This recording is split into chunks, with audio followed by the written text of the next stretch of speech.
중국 공산당의 권력 구조를 자세히 살펴보면 권력의 정점이라고 할 수 있는 한 명의 총서기 밑에 총서기를 포함한 7명의 정치국 상무위원이 있으며 바로 밑에는 이들을 포함한 25명의 정치국 위원들이 있는데 이 25명의 인물이 바로 중국 공산당의 핵심 인물들이라 볼 수 있죠.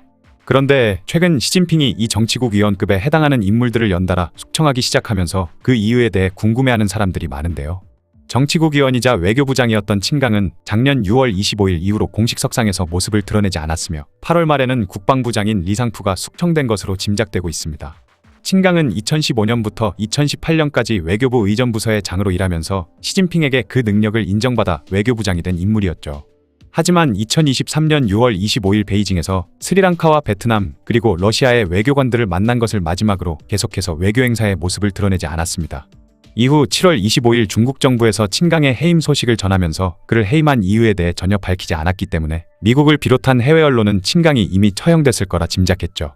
사람들은 그가 군의 기밀을 유출한 죄로 시진핑에게 숙청당했을 거라 보고 있는데요. 지난해 10월 미국에서 중국의 로켓군 부대와 관련된 보고서가 발견됐는데 중국에게는 매우 중요한 이 정보가 칭강 때문에 미국에 유출됐다는 의혹이 있었습니다. 그리고 또 한 명의 정치국 위원이자 국방부장인 리상푸는 8월 말 이후 공식 석상에 나타나지 않으면서 그 또한 이미 숙청을 당했다는 설이 제기됐죠. 리상푸는 시진핑의 최측근으로 불리며 승승장구해온 인물로 작년 10월 24일까지 중국의 13대 국방부장을 맡았던 삼성 장군이었습니다. 그런데 이런 사람이 갑자기 실종돼버린 듯 모습을 드러내지 않자 수많은 사람들이 그 이유를 궁금해하고 있었는데요. 이때 리상푸가 실종되기 몇 주 전 중국에서 핵미사일을 담당하는 중국 로켓군의 고위장성 2명과 군법원의 군판사가 조사를 받고 있다는 이야기가 흘러나오면서 리상푸 또한 이들과 같이 잡혀간 것이 아니냐는 의견이 나왔죠. 이들과 리상푸가 잡혀간 이유는 바로 부패 혐의 때문이었습니다. 중국 인민해방군의 부패는 상상을 초월할 만큼 어마어마하기로 유명한데 시진핑이 핵전력을 늘리기 위해 로켓군에 많은 예산을 투입하고 있던 시절이다 보니 그 과정에서 수많은 부정부패가 발생했을 것으로 예상되었죠. 그러다 보니 그들이 부패 혐의로 잡혀 들어간 것 또한 충분히 일어날 수 있는 일이라 짐작되기는 합니다. 하지만 리상푸가 시진핑의 신임을 받고 있는 인물이었기 때문에 어찌 보면 그만큼 중국 내에서는 흔한 일이라고도 볼 수 있는 부패 혐의 때문에 숙청된 것이라고 보기는 어렵고 진짜 숨겨진 이유가 따로 있을 것이라는 의견이 많죠. 리상푸는 중국의 무기구매와 개발을 담당하는 중앙군사위원회 장비개발부 부장으로 있던 2018년 러시아에서 S-400 대공미사일과 Su-35 전투기를 수입했는데 이때 미국에서는 대러시아 제재를 위반했다는 이유로 리상푸를 블랙리스트에 올렸습니다. 하지만 시진핑은 2023년 3월 그를 국방부장으로 임명하며 미국에 물러서지 않고 맞서겠다는 자신의 의지를 드러냈죠. 그런 상징적인 인물을 불과 몇 달 만에 숙청한 것은 그럴 만한 이유가 있기 때문인데 그 이유는 바로 시진핑의 대만 침공과 관련이 있다고 합니다. 시진핑은 모택동이 중화인민공화국을 세우고 덩샤오핑이 개혁개방을 직접 추진했던 것처럼 자신도 역사의 길이 남을 업적을 세우고 싶어하는 중인데 그 목표를 이루기 위해 대만 침공을 준비하고 있죠. 그래서 다른 중국 지도자들과는 다르게 중앙군사위원회 연합작전지휘센터를 세우고 그곳에 사령관으로 앉을 만큼 자신이 직접 군을 이끌고 대만을 침공하겠다는 의지를 보이고 있습니다. 이런 시진핑의 행보를 본 미국의 인도태평양 사령관 아큄리노는 2027년 중국이 대만을 침공할 가능성이 높다고 주장했으며 전 대만 총통이었던 마잉주도 중국과의 전쟁을 피하는 건 불가능하다고 얘기했죠. 하지만 그런 시진핑의 생각과 달리 막상 중국군 내의 분위기는 그렇게 좋지가 않다고 합니다.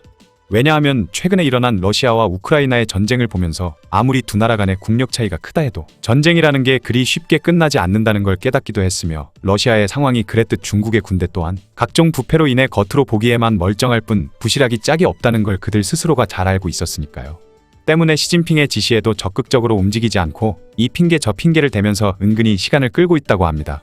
중국이 엄청난 돈을 쏟아부으며 해군의 전력을 늘리고 있기는 하지만 이것도 겉으로 보이는 숫자만 늘어났을 뿐 제대로 된 장비도 훈련도 부족한 상태라고 하죠. 2023년 8월 21일 중국의 핵잠수함이 미국과 영국 등의 잠수함을 잡기 위해 중국인들이 설치한 해저방어 시설에 걸리는 사고가 있었는데 이때 잠수함의 산소 시스템에 치명적인 고장이 발생하면서 안에 있던 55명의 선원이 모두 사망하는 사고가 있었습니다. 현재 중국군의 부실한 장비 상황을 잘 보여주는 사례였죠.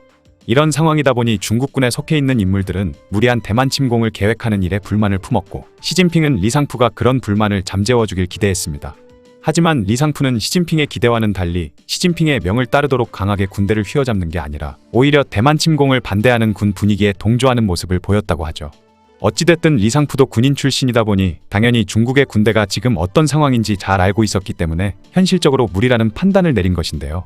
그런 리상푸를 보고 분노한 시진핑이 그를 숙청해버리면서 다른 사람들에게도 경고의 메시지를 보낸 것이죠. 그가 이토록 대만 침공에 매달리는 것은 바로 2027년 네 번째 연임을 하기 위한 명분을 만들기 위해서입니다. 시진핑은 2023년 3월 10일 또다시 국가주석으로 선출이 되면서 중국 역사상 처음으로 3번 연임을 하는데 성공했죠. 원래 중국의 헌법에는 주석과 부주석의 연임을 2번으로 제한하는 조항이 있었지만 시진핑은 이 조항을 폐지해버리면서 자신이 계속해서 독재나 다름없는 형태로 중국을 통치할 수 있게 만들었습니다.